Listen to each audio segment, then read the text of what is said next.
The sky above Hiroshima split open with a blinding flash. In a single heartbeat, tens of thousands were erased, leaving only shadows scorched into concrete walls. 3 days later, Nagasaki followed, consumed by a mushroom cloud that seemed to rise straight into the heavens. Both bombs, Little Boy and Fat Man, were delivered not by rockets, not by futuristic jets, but by the same aircraft Japanese pilots once mocked as a lumbering joke, the B-29 Superfortress. Yes, they laughed. In 1944, many Japanese fighter aces looked at the B-29 and scoffed. To them, it was heavy, clumsy, and far too slow to survive against the Agile Zero or the deadly Ki-84. They called it a flying barn, an elephant with wings, a target too big to miss. But history has a cruel way of turning arrogance into tragedy. Picture yourself as a Japanese officer stationed in Tokyo, late 1944. You glance upward and see a formation of silver dots glinting at altitudes your aircraft can barely reach. You think, they look fragile, far away. Yet hours later, entire districts of the city are engulfed in firestorms. The night sky burns red as thousands suffocate in underground shelters. The slow, clumsy B-29s have turned Tokyo into a furnace. And still, the laughter lingered. Many believed Japan's spirit and samurai resilience could withstand American firepower.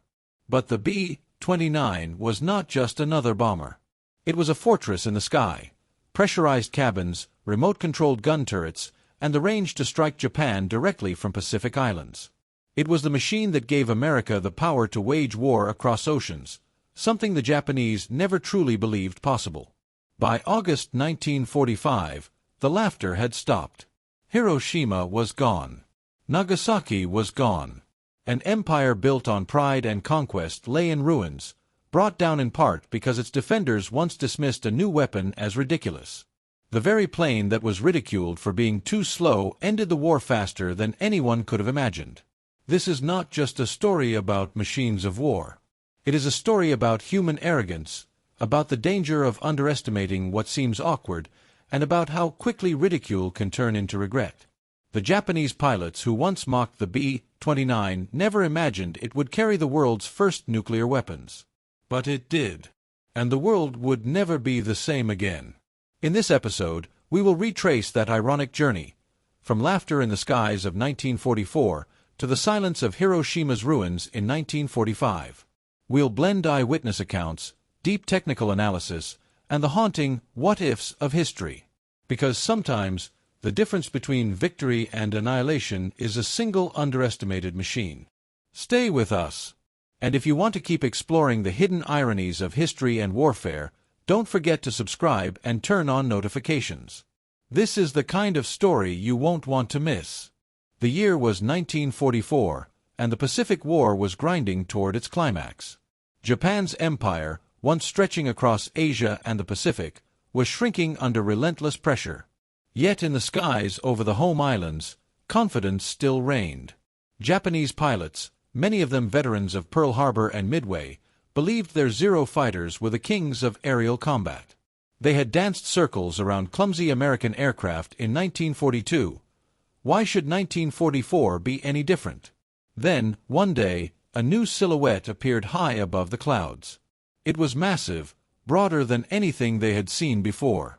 A four-engine bomber so large it looked almost absurd compared to the sleek fighters of the Imperial Navy. Is that supposed to be an aircraft? One pilot reportedly joked, GINH, waving it off as little more than a lumbering target. To others, the B-29 looked like a flying warehouse, too heavy to maneuver, too slow to survive. The laughter spread quickly. In ready rooms across Kyushu and Honshu, the B-29 was the punchline of pilot banter. We don't even need to chase it, some said. It will fall from the sky on its own. The Japanese Air Command, already stretched thin, found comfort in this dismissiveness. Why divert precious resources to defend against a machine that seemed destined to fail? But beneath the jokes, the reality was quietly shifting. The Americans had poured unimaginable resources into the B-29 program, more than $3 billion, a figure rivaling the cost of the Manhattan Project itself. This was not a joke. It was the most advanced bomber in the world, built to do what no other plane could: fly farther, carry more, and strike at the very heart of Japan. Still, the mockery persisted. Reports circulated of pilots calling the B-29 the elephant with wings. Some laughed at its long, bulbous fuselage, comparing it to a whale awkwardly thrashing in the sky. Others scoffed at its enormous wingspan, claiming such a beast could never outpace their nimble Zeros. It was a comedy routine repeated across bases. The B-29 was too big to be dangerous. And yet, the irony was cruel. At altitudes above 30,000 feet, the very same flying warehouse was untouchable. Japanese fighters gasped for oxygen at that height, their engines sputtering in the thin air. The Zero, once the terror of the Pacific, now looked powerless. Anti-aircraft artillery shells burst harmlessly far below the silver fortresses, leaving trails of smoke that looked almost pitiful. In hindsight, the arrogance is astonishing. Japan, a nation that prided itself on meticulous planning and samurai discipline, allowed ridicule to cloud its judgment. While German engineers were feverishly studying Allied bombers and designing jet interceptors, Japanese commanders assured themselves that the B-29 posed no special threat. After all, hadn't their pilots laughed? The problem was not simply technical. It was cultural. In a society steeped in honor and tradition, to admit that an ungainly American machine might outclass the elegant Zero was unthinkable. Pride became blindness. Blindness became vulnerability. And vulnerability, in the end, became catastrophe.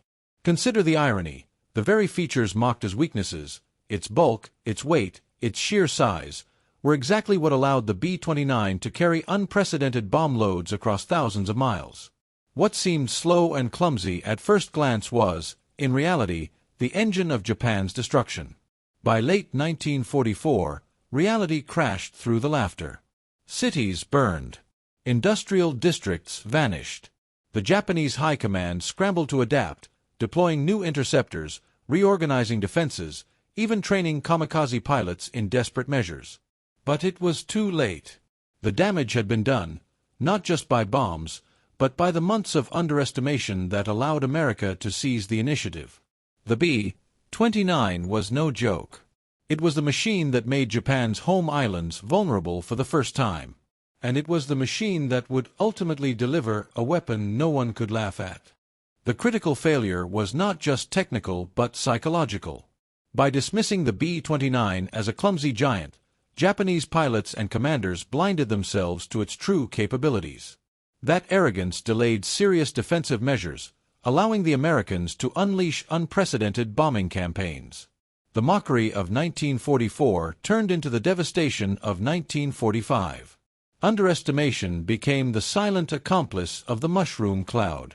When Japanese pilots first saw the B-29, they laughed at its size.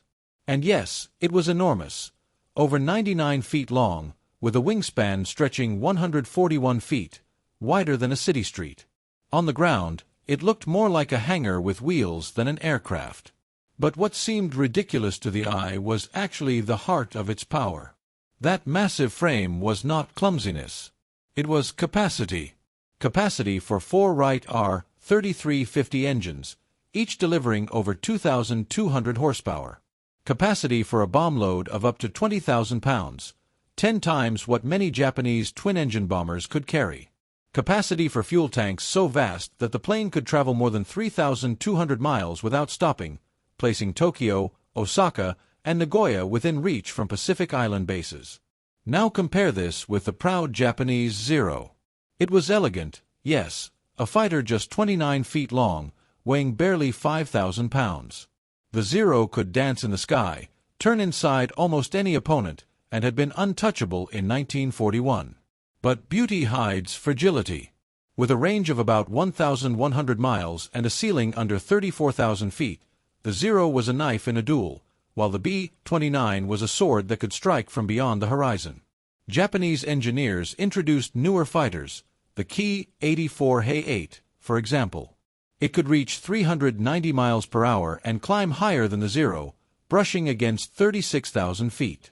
On paper, that looked promising. But in practice, engines overheated, Maintenance collapsed under fuel shortages, and few planes could even scramble when B-29s arrived.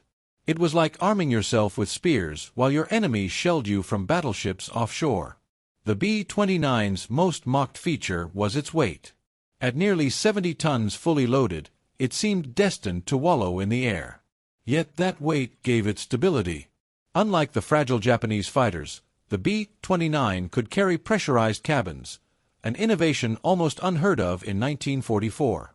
American crews flew comfortably at 30,000 feet while Japanese pilots, in unpressurized cockpits, gasped for breath and watched frost gather on their goggles. What looked like slowness was in fact the altitude advantage. Above 30,000 feet, the B-29 cruised at 350 miles per hour, beyond the effective reach of most Japanese guns. Even its defenses were ridiculed. Remote-controlled gun turrets? To Japanese ears, this sounded absurd. Why trust electric motors instead of brave gunners? But the system worked. 5 turrets armed with .50 caliber machine guns and a 20mm cannon were slaved to sighting stations, where gunners could direct fire without leaving their pressurized bubbles. It turned the bomber into a true superfortress. Imagine trying to dive on such a machine, only to be met by crossfire from multiple angles, guided by computers the Japanese did not even believe possible. Consider the numbers in context. A B-29 at 30,000 feet could carry 10 tons of bombs across 1,500 miles. A Zero could carry a single 250-kilogram bomb, if it sacrificed range. A Ki-84 could claw at the sky, but rarely with full fuel tanks, and rarely in the numbers required.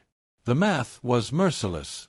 One B-29 formation of 100 aircraft could drop more explosive tonnage in one raid than Japan's entire carrier fleet managed at Pearl Harbor. And here lies the bitter irony. The very qualities Japanese pilots mocked, its bulk, its weight, its distance from elegance, were the traits that made the B-29 the perfect tool for strategic bombing. It was designed not to dogfight, not to duel, but to annihilate cities. The Zero had been born for the age of air duels over the Pacific.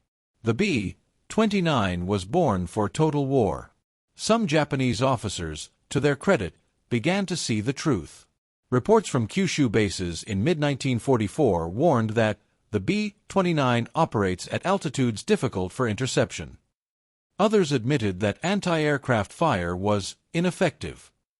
But these voices were drowned out by institutional pride. To acknowledge the B-29 as unstoppable would have been to admit Japan's vulnerability, and that was politically unacceptable. The result: strategic blindness. Let us not forget the sheer audacity of its logistics. Building one B-29 required more than 50,000 man-hours and thousands of subcontractors across the United States. Entire factories existed solely to produce its engines. By the end of the war, nearly 4,000 had been built. Japan, by contrast, was struggling to produce enough high-octane fuel just to keep its existing fighters in the air. In other words, the B-29 was not just a plane. It was a symbol of industrial scale Japan could never match. And then there is the ultimate cruel twist, the bomb bay. Designed to carry thousands of pounds of conventional bombs, it was easily adapted for a single, unimaginable payload, the atomic bomb. That cavernous space, mocked as excessive, became the cradle of little boy and fat man. Without the B-29 size, without its altitude, without its range, the atomic strikes on Hiroshima and Nagasaki would not have been possible. For the Japanese pilots who once laughed, the irony must have been bitter beyond words. The plane they dismissed as too heavy to matter became the instrument of their nation's surrender. In war, laughter is cheap. Engineering is not. Tokyo, March 9, 1945. A bitterly cold night. Sirens wailed across the capital as families huddled in wooden homes, clutching children, hoping the alarms were false as they so often were. Then came the distant hum, a low, relentless vibration in the sky. Not one plane, not 10, but hundreds. The B-29s had arrived. They came in waves, nearly 300 aircraft, stripped of defensive guns to make room for maximum bomb load. Each carried napalm-filled incendiaries, small cylinders designed not to destroy a single target, but to ignite everything. At 5,000 feet, far lower than their usual high-altitude runs, the bomb bay doors opened, and the city below became a grid marked for annihilation. Witnesses recalled the sound, a hollow whoosh followed by explosions that scattered burning gel in every direction. Within minutes, neighborhoods erupted into firestorms. The narrow streets funneled heat into deadly winds. Roof tiles exploded from the pressure. Wooden houses collapsed in cascades of sparks.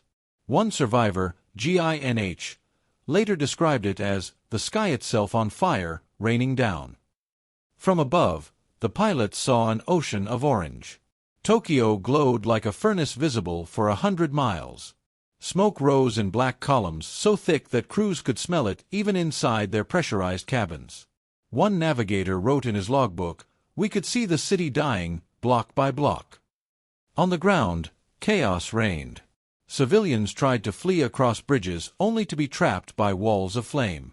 The heat was so intense it boiled rivers and canals, leaving nowhere to hide. Estimates suggest that in a single night, over 100,000 people were killed, more than either Hiroshima or Nagasaki. 1 million were left homeless. And yet, months earlier, Japanese pilots had laughed at the B-29. The elephant with wings was supposed to be useless. But here it was, flying low, precise, and unstoppable. Anti-aircraft batteries rattled, but ammunition was scarce and gunners half-trained. Fighters scrambled, but by the time they reached altitude, the bombers were already gone. Tokyo's proud defenders were powerless spectators to their capital's destruction. From an analytical standpoint, the raid was a grim demonstration of adaptation. High-altitude runs at 30,000 feet had been too inaccurate against scattered Japanese industry. So General Curtis LeMay ordered the bombers down to treetop levels.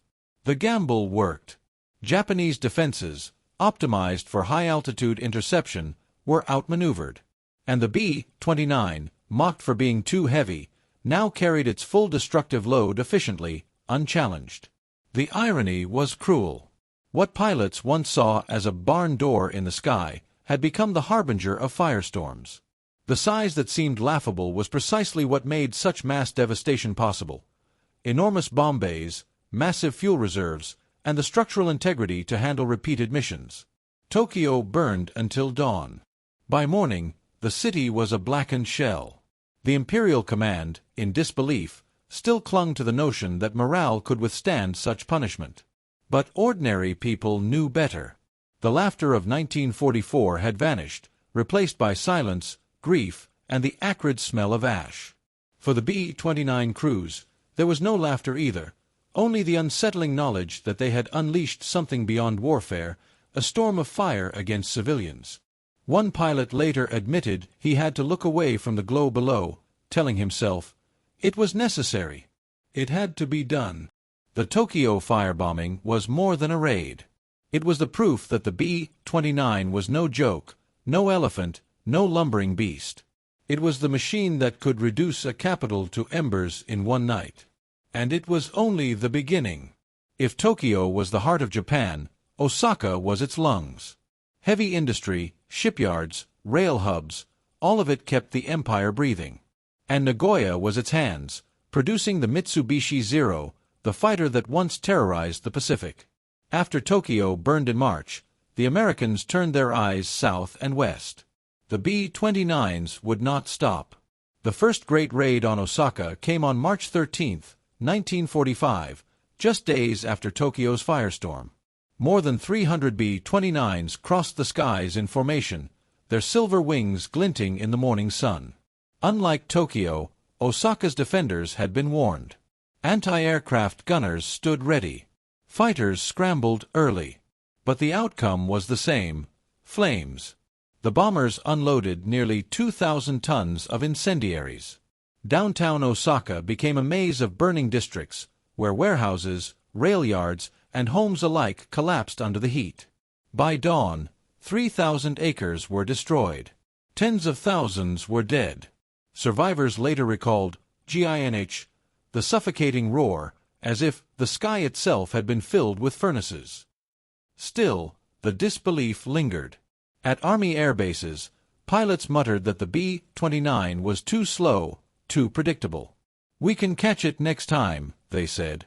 But next time came swiftly, on June 1st, when another 500 bombers descended, leaving nearly 4,000 more acres scorched. By summer, Osaka was hardly functioning as a city. Its industries lay in rubble, its civilians scattered as refugees. Nagoya, meanwhile, bore its own torment. This was the birthplace of the Zero, a city that had once symbolized Japanese air supremacy. Here, laughter at the B-29 had been loudest. What could a heavy, clumsy American bomber do against the elegant craftsmanship of Nagoya's fighters? The answer arrived in January 1945, when the first raids hit the city. The B-29 struck aircraft plants, rail hubs, and oil depots. At Mitsubishi's massive factory, production lines for the Zero ground to a halt. By May, further raids destroyed what remained, erasing the pride of Nagoya's aviation legacy. In one-night raid, 450 bombers dropped more than 3,000 tons of incendiaries, engulfing 15 square miles of the city. Nagoya's mocking laughter was silenced by the sound of collapsing steel beams and the cries of the homeless. Technically, these raids showcased the brutal efficiency of the B-29. Flying at altitudes between 15,000 and 20,000 feet, they struck with pinpoint accuracy compared to earlier high-altitude runs. Each bomber carried M69 incendiaries, small canisters designed to shatter on impact and spray flaming gel across rooftops. One plane could ignite dozens of fires. 100 planes could create a firestorm. Multiply that by 400 or 500 bombers, and the result was a city unrecognizable by sunrise. And yet, Japanese defenses still lagged behind. The Ki-84 touted as a B-29 killer, often failed to appear in numbers large enough to matter. Fuel shortages grounded many squadrons. Pilots who did intercept found themselves climbing desperately toward formations already releasing their bombs. A B-29 might appear slow on paper, cruising at 350 miles per hour, but at 20,000 feet with full escort cover, it was untouchable. The same pilots who once sneered at its bulk now cursed it, firing blindly through smoke and flames. The irony deepened with every raid. What had been mocked as a warehouse with wings now carried the firepower to erase entire neighborhoods. What was dismissed as too slow turned out to be too high, too resilient, too relentless. And the more Japan ridiculed it, the less prepared they were to face its reality. By mid-1945, Osaka had endured 7 major raids. Nagoya, 10. Together, they lost more than half of their urban space. Millions were displaced. Japan's second and third cities were shadows of themselves, their factories silent, their citizens living in ruins. Still, official statements clung to bravado. Radio broadcasts urged the people to endure, to resist, to believe that the B-29 was not invincible. But the people knew better. They had seen their homes vanish in firestorms. They had smelled the acrid smoke. They had buried their dead. From the American perspective, the raids were a cold calculation. Each sortie proved that Japan could not defend its skies. Each burned district pushed the empire closer to collapse. General LeMay believed, and said so bluntly, that the only way to end the war was to burn Japan into submission. For the crews of the B-29s, the missions became routine. The shock of Tokyo faded. Osaka, Nagoya, names blurred together as coordinates, targets, assignments. But for Japan, the lesson was bitter and unforgettable. The bomber they had laughed at was dismantling their nation piece by piece. The arrogance of 1944 had birthed the ashes of 1945. And still, worse was coming. For even as Osaka smoldered and Nagoya crumbled, the Americans were preparing something far beyond incendiaries. The B-29's true, final mission was waiting. By mid-1945, the skies above Japan were no longer a distant battlefield. They had become the battlefield. Yet the stage for those devastating raids was not set in Tokyo or Osaka, but on 2 islands, tiny specks of volcanic rock and coral, that changed the geometry of war, Iwo Jima and Okinawa. At first glance, these islands seemed insignificant. But for the Americans, they were indispensable stepping stones. The B-29 could fly more than 3,000 miles, but range is not just distance, it is endurance, fuel, and the margin for survival. To strike Japan reliably and repeatedly, the U.S. needed closer airfields. So, while Japanese pilots still chuckled about the clumsy Superfortress, American Marines bled on beaches to give that flying giant a home. Iwo Jima, captured in March 1945 after a month of brutal combat, was just 650 miles from Tokyo. From its volcanic plateau, newly carved runways stretched into the Pacific, built almost overnight by Seabees under fire. The irony is sharp. The same Zero fighters once mocked the B-29 for its size, but it was precisely that size which demanded runways long enough to need whole islands. And once secured, those runways gave the joke plane the perfect stage to burn Japan. Thousands of missions soon launched from Iwo Jima. Not just bombing runs, but also emergency landings. More than 2,400 crippled B-29s used the island as a lifeline, saving tens of thousands of American airmen. To the Japanese, this was maddening. They had scoffed at the idea of such a bomber even reaching their skies, and now entire islands had been captured simply to support its relentless assault. Then came Okinawa, April to June 1945. If Iwo Jima was the forward post, Okinawa was the full arsenal. Barely 400 miles from Kyushu, it became the closest staging ground for B-29s and, critically, for escort fighters like the P-51 Mustang. The once isolated Superfortress now arrived over Japan with long-range Guardians at its side. The Japanese response was desperation. Kamikaze pilots hurled themselves at the American fleet in the largest suicide campaign of the war. Thousands died trying to halt the advance. Yet their sacrifice, though tragic, could not change the math. Each island seized meant shorter flight times, heavier bomb loads, and more sorties. For the B-29, mocked as too heavy and too slow, the equation flipped. It was now too close, too numerous, and too devastating to stop. From an analytical standpoint, this was logistics as warfare. A B-29 sortie from the Marianas to Tokyo required over 3,000 miles of round-trip flying. Crews endured 15 hours in the air, engines straining, fuel margins razor-thin. But from Iwo Jima, the trip shrank to 1,300 miles. From Okinawa, raids on Kyushu could be launched almost at will. The bomber once thought impractical became practical by geography, and geography was now in American hands. Japanese commanders knew the danger.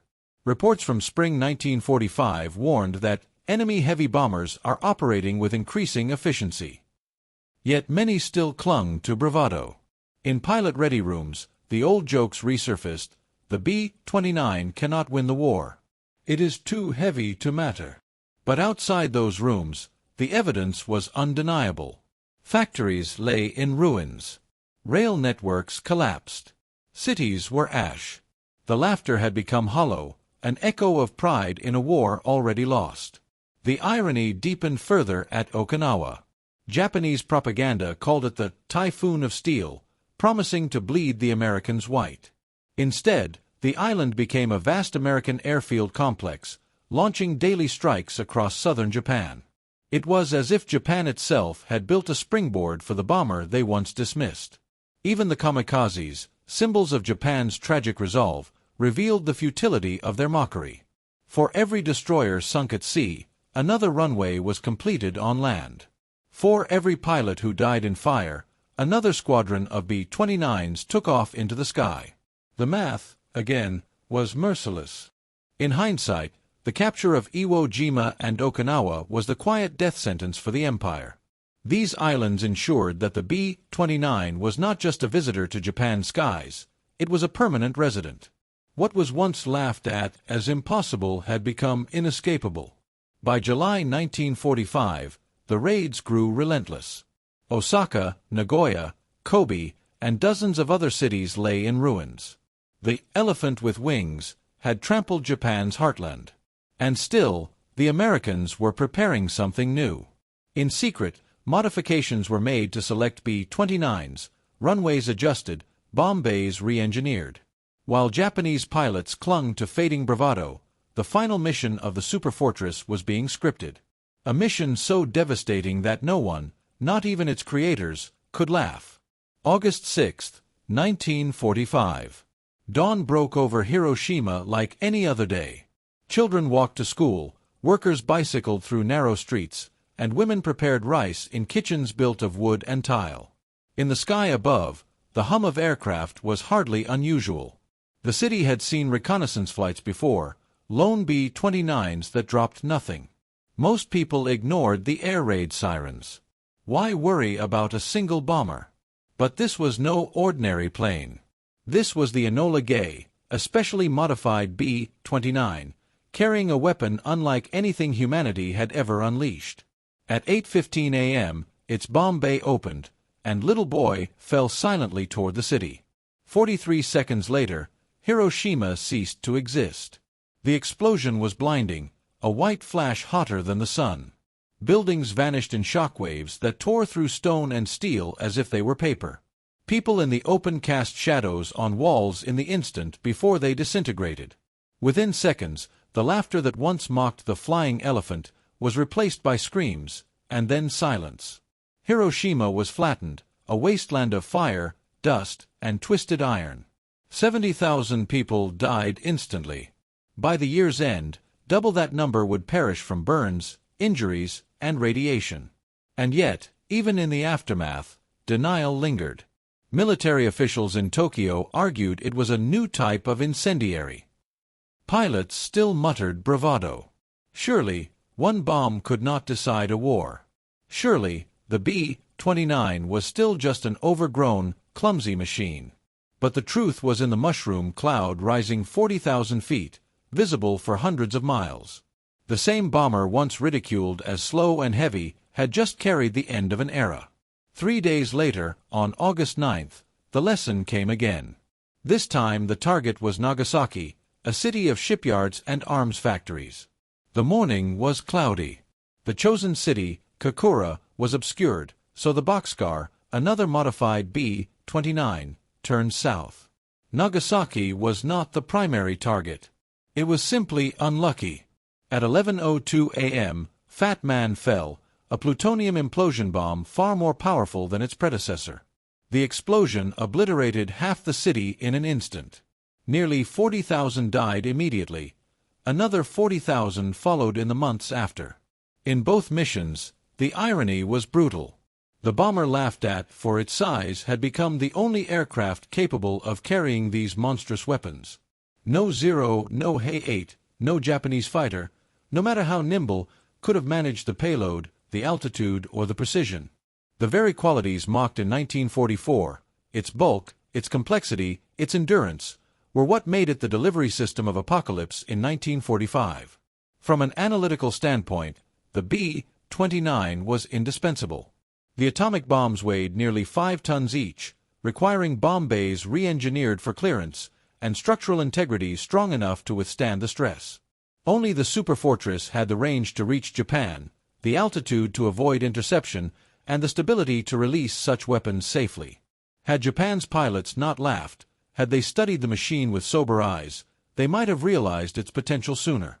But arrogance blinded them, and by the time the truth arrived, it came as a blinding flash. For survivors, the experience defied comprehension. One Hiroshima schoolteacher, GINH, recalled searching for her students in the ruins, only to find shadows burned into the ground where they once stood. A Nagasaki doctor described treating patients whose skin sloughed off at the touch, their bodies glowing faintly in the night. These were not the results of ordinary bombing. These were wounds from a weapon no one had imagined. And still, the laughter echoed, this time from afar. American crews, debriefing after the missions, recorded the strange unease of victory. One navigator admitted, "We thought the firebombings were terrible. But this was different. We didn't cheer. We just sat quietly." The joke had ended not with laughter, but with the silence of men who knew they had crossed a threshold. For Japan, Hiroshima and Nagasaki were the final punctuation marks. Within days, the emperor spoke words no Japanese ruler had ever uttered: surrender. The elephant with wings had carried not just bombs, But the end of the empire, the end of the war, the end of the old world. The irony could not have been sharper. The bomber that once drew ridicule for being too heavy to fly had, in truth, been too heavy to ignore. It carried not only the heaviest conventional bomb loads in history, but also the heaviest decision mankind had ever made. When it flew over Hiroshima and Nagasaki, it was not just an aircraft. It was destiny. And so the laughter of 1944, the mocking voices that dismissed the B-29 as slow, clumsy, and useless, died in 1945 under two mushroom clouds. Those clouds were not merely smoke. They were the graves of arrogance, the proof that ridicule can be fatal, and the reminder that in war, underestimation is the deadliest mistake of all. Arrogance is often more dangerous than weakness. For Japan in 1944, arrogance took the shape of laughter.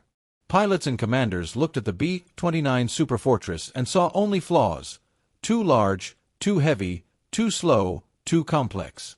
They mocked it as an elephant with wings. That laughter was not harmless. It was the seed of strategic failure. Let us compare. On one side, the Mitsubishi A6M0, the pride of Japan's skies. Sleek, nimble, deadly in the early war years. A Zero could outturn almost any opponent, climbing with elegance, dancing through dogfights. Against clumsy wildcats or slow bombers of 1942, it was king. On paper, facing a B-29, the Zero still had speed and agility. But by 1944, the equation had changed. The Zero's thin armor and limited firepower meant little against a fortress flying at 30,000 feet, armored, and bristling with .50 caliber guns. Then came the key 84 Hay-8, hailed as a B-29 killer. Faster than the Zero, with heavy cannons, it looked dangerous. But the reality was grim: fuel shortages, poor engine reliability, and scarcity of experienced pilots crippled its promise.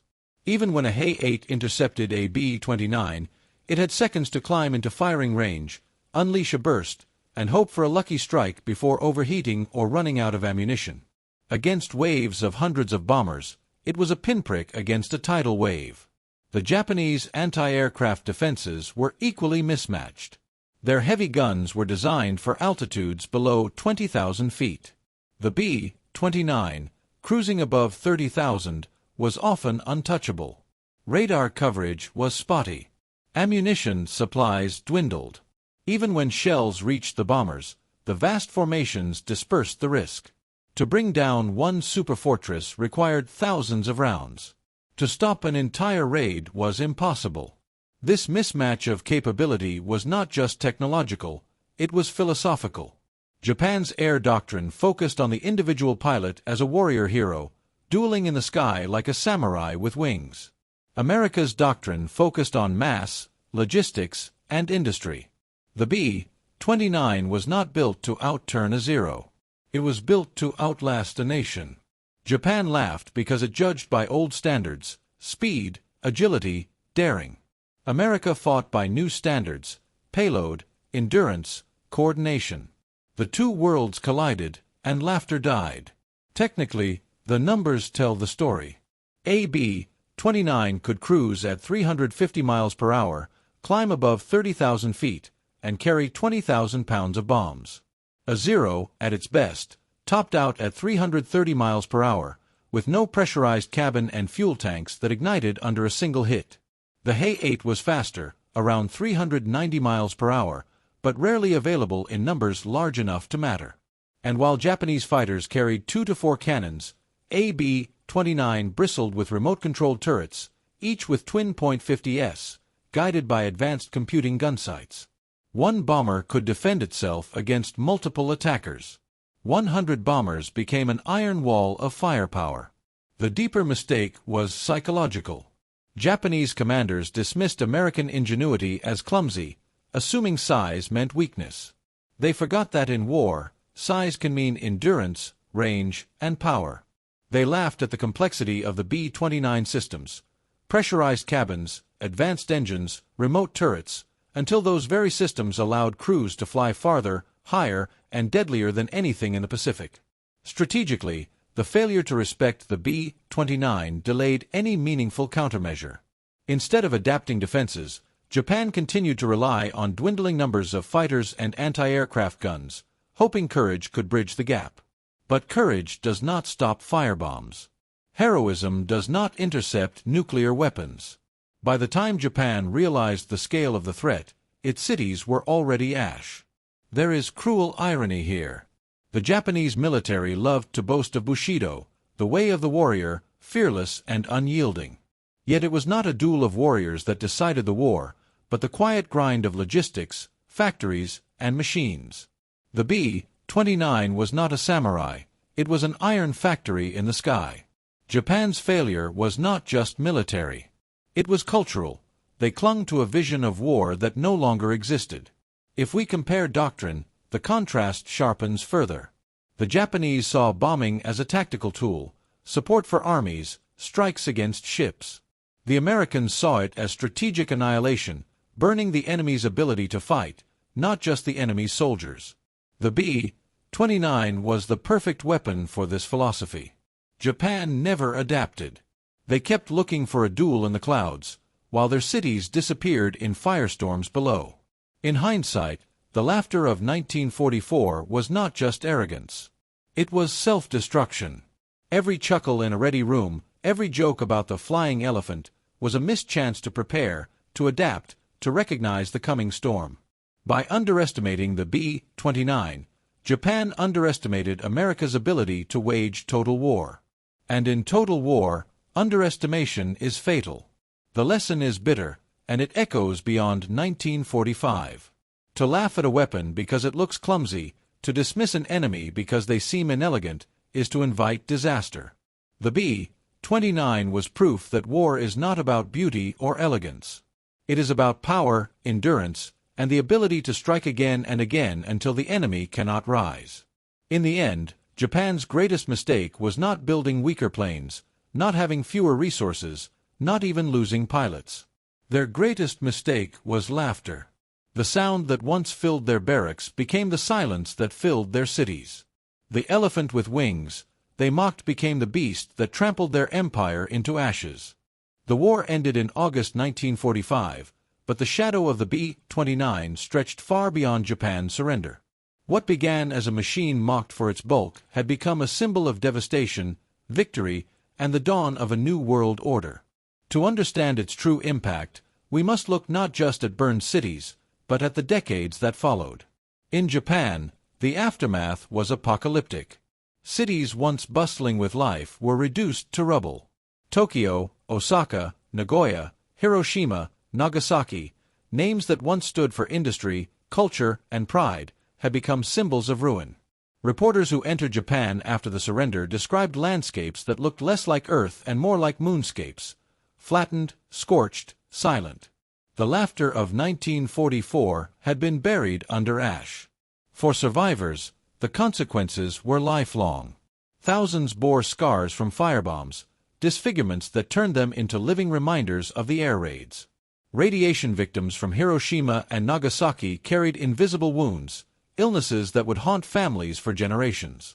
Their testimonies, collected in post-war years, speak not of numbers or strategy but of human pain. Children searching for parents, mothers carrying infants burned beyond recognition, fathers burying families in gardens reduced to cinders. Yet amid this horror, something else took root, a determination that such destruction should never be repeated. Japan renounced war in its post-war constitution. The very nation whose pilots once laughed at the B-29 became one of the strongest voices for peace, disarmament, and the abolition of nuclear weapons. The irony is piercing. The empire that once dismissed the bomber became the democracy that warns the world of its consequences. For the United States, the B-29 was both triumph and burden. Militarily, it proved America's industrial power could not be challenged. It validated the doctrine of strategic bombing, cementing airpower as a decisive force. In the halls of Washington, generals pointed to the Superfortress as proof that air superiority could end wars without ground invasions. In the minds of many Americans, it had saved countless lives by forcing Japan's surrender without a bloody invasion of the home islands. But morally, the legacy was complicated. firebombing cities, incinerating civilians, dropping atomic weapons. These were victories purchased at the price of conscience. Some American reporters celebrated the technology and bravery of the crews. Others, standing amid ruins in Japan, asked difficult questions. Was it necessary to burn children alive to win? Was the laughter of Japanese pilots a justification for mass annihilation? These debates did not end in 1945. They echo still, whenever nations weigh technology against humanity. The B-29 also shaped the Cold War. It was the delivery system for America's first nuclear arsenal. Until the arrival of jet bombers and missiles, it was the ultimate weapon, the iron hand behind America's diplomatic posture. Soviet engineers studied it carefully, even reverse engineering captured examples to create their own Tu-4 bomber. In this sense, the laughter of Japanese pilots not only cost Japan its cities, but also set the stage for a half-century of nuclear standoff between superpowers. Technologically, the Superfortress was a bridge to the future. Its pressurized cabins, remote-controlled gun turrets, advanced engines, and long-range navigation systems pushed aviation into a new era. These innovations filtered into civilian aviation, laying the foundation for post-war passenger airliners. The irony deepens again. The bomber that burned Tokyo would eventually contribute to the peaceful skies of commercial flight. In Japan's cities, the scars became part of memory. Hiroshima rebuilt itself as a city of peace, erecting memorials not to glorify war but to warn against it. Nagasaki became a voice for nuclear disarmament. Tokyo, Osaka, Nagoya, reborn as industrial powerhouses in a new economic miracle, stood as proof that life could emerge from ashes. Reporters returning to Japan in the 1960s marveled at the skyscrapers rising where ruins once smoldered. Yet beneath the steel and glass lay the ghostly echo of 1945, a reminder that progress was built on tragedy. For historians, the laughter of 1944 remains a cautionary tale. It illustrates the danger of underestimating technology, of letting arrogance blind judgment. Japan's pilots mocked the B-29 as a flying elephant, too big and clumsy to matter. They failed to see that in modern war, endurance and payload matter more than elegance. The result was not just military defeat, but national devastation. For journalists and storytellers, the image is unforgettable. Men laughing in barracks at the absurdity of a giant plane, only to watch their cities vanish beneath its wings. It is a narrative of hubris meeting reality, of pride turned to ashes. And it forces us, even decades later, to ask, where do we laugh today? At what technology do we sneer, dismissing it as impractical or absurd, only to find it rewriting the world tomorrow? In the end, the legacy of the B-29 is paradoxical. It is a machine remembered both as savior and destroyer, as the tool that ended one of history's bloodiest wars and as the harbinger of nuclear terror. It embodies both the brilliance of engineering and the darkness of its application. Its impact on Japan was total. It erased cities, ended an empire, and transformed a culture. Its impact on the world was enduring. It reshaped warfare, diplomacy, technology, and conscience. And so the laughter of Japanese pilots, once so loud, now exists only as an echo in history books. The B-29 silenced it not with words, not with duels, but with fire and atoms. The true consequence was not just Japan's defeat, but a world forever altered. The age of strategic bombing had begun. The nuclear age had dawned. Humanity itself had crossed a threshold it could never return from.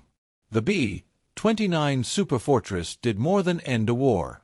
It ended an era. And in its shadow, the world still lives today. History is cruel to arrogance. The laughter of Japanese pilots in 1944, mocking the B-29 Superfortress as a flying elephant, too heavy and too clumsy, echoes today as one of the most fatal miscalculations in modern war. That laughter did not last long. Within a year, it was buried beneath the ashes of Tokyo, Osaka, Nagoya, Hiroshima, and Nagasaki. The lesson is stark. Never underestimate an enemy's technology because it looks strange, heavy, or impractical. The B-29 was all of those things. It was imperfect, costly, and plagued with technical troubles in its early days. But it also carried the future inside its fuselage. Pressurized cabins, remote-controlled defenses, long-range endurance, and the ability to deliver not just bombs, but entire cities' worth of destruction. Japan laughed, and that laughter cost them their empire.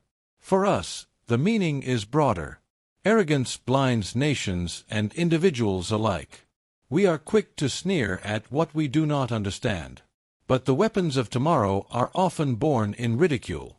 The tank, once dismissed as a slow iron coffin, changed land warfare forever. The airplane itself, once mocked as a novelty, reshaped the planet. The B-29, laughed at as an elephant, brought fire and atom to Japan's doorstep. And here is where the story touches us, the audience. You, listening or watching, may feel the chill of recognition. Because this is not just history, it is a warning.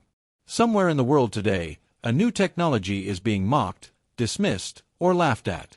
Somewhere, voices echo the same arrogance as those Japanese pilots in 1944.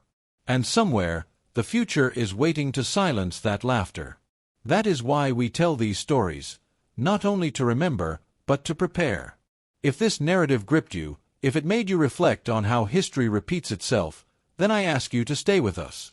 Subscribe to this channel, share this video, and join a community where we uncover the lessons hidden in war, technology, and human ambition. Your support means we can continue to bring history to life, not as dry numbers, but as voices, memories, and warnings for our time. The story of the B-29 is not just about bombs and battles. It is about the cost of pride, the danger of underestimation, and the thin line between laughter and catastrophe. It reminds us that technology, once unleashed, does not care about mockery. It only cares about results. And it forces us to ask, what are we laughing at today that might rewrite tomorrow? As the camera fades, imagine once more the sight, a squadron of B-29s glinting in the sun, engines roaring, bomb bays opening. Below them, men who once mocked the elephant with wings now look up in horror, their laughter gone, replaced by fire. This is history's judgment, written not with ink, but with smoke across the sky. So remember this lesson. Carry it with you. And if you want to explore more stories like this, where pride collides with technology, where history whispers warnings to the present, then make sure you are part of this journey with us. Subscribe, stay tuned, and never forget, the past is not gone. It is alive, watching us, waiting to see if we will laugh or learn.